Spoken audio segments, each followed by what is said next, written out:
da bo leta 2060 predvsem več starejših ljudi kot mladih. Ne?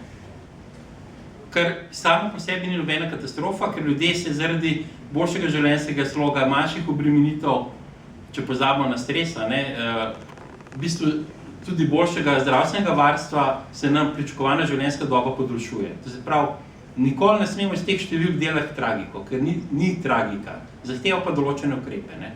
In kar se bo tudi seveda zgodilo, da bo število ljudi v tej delovno aktivni dobi manjše. Ne? Sprav, tukaj bo potreba poiskati neke rešitve, še posebej, če pogledamo, kaj se nam dogaja zdaj. Ne? Slovenci smo znani po tem, da gremo najkasneje na trg dela, visoko izobraženi celo najkasneje od vseh med 28 članici Evropske unije in gremo najhitreje iz trga dela. Stopnja zaposlenosti istorij nad 55 let Slovencev je daleč najnižja od vseh držav Evropske unije. Se pravi, to obdobje, ko lahko mi produktivno delamo, ko lahko v bistvu tudi zaslužimo neka sredstva, prispevamo zase in družbe, je v Sloveniji najkrajše.